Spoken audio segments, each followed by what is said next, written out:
have a good time. Fabulous, adorable, excellent, beautiful Oromo girls, and the rest.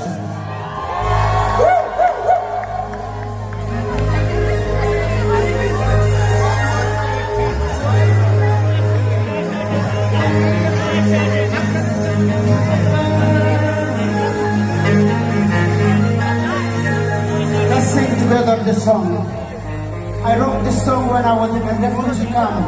I was only 18. I fell in love with one beautiful girl at that time. Now I'm very old. I just want to tell you her name, but I changed my mind. Okay.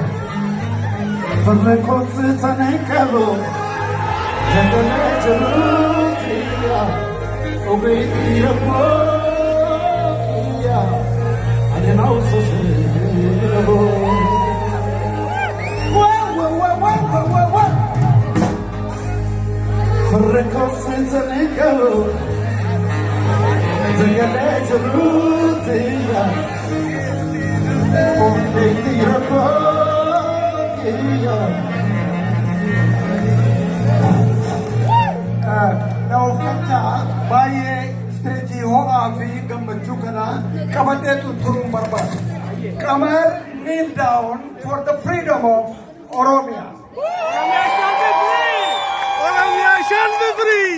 Animo kanin jilbeen fadhu Oromia kana buura warra ta'an akka bo'anitti, akka gaddanitti, akka iyyoomanitti, akka cabanitti warra darban warra kahalloo daawweenu biraa duute. Zayuun Wadaajoon Ibrahim Haji warra mooraa tokko keessa wajjin turre wajjin taabulle warra kannoo goobanaa Oromoo jedhanii Oromiyaa jedhanii utuu bo'anii iyyuma keessatti warra darban sana isaanin si yaadachiisa Qamar kiyya kabiraayee ufin jilbeenfadha warra bordoo cubbuutiin rukutaman warra ulee cubbuutiin rukutaman warra sadafa cubbuutiin reebamanii du'an warra kacaaluufaan isin yaadachiisa. Kabiraayoon isin yaadachiisa. Unknown hero Daadhii Galaan isaanin isin yaadachiisa. Himee Yesuus maqaa isaan beektan himee Yesuusiin isin yaadachiisa. Eebbisaa addunyaan isin yaadachiisa. Obboleessa koo Qamar bara jireenya keetii bushaan walabummaa walitti qabuuf jiraatte. Bara dulluma keetii bushaan walabummaa walitti qabde kanatti utuu summiin naqin kabajaadhaan Waaqayyo umrii kee dheeressee bilisummaa Oromiyaa si argisiisu jira. Yeroo keessan hin fixu galatoomaa Oromiyaan hin toofti. Warri bordoo cubbuutiin sadafa cubbuutiin ijoollee kana maatii isaanii raggatan itti gaafatamu. Galatoomaa baga nagaa dhufte siin jedheen abaaboo kana si badhaasa Qamar kiyya.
mulata, natura mulata,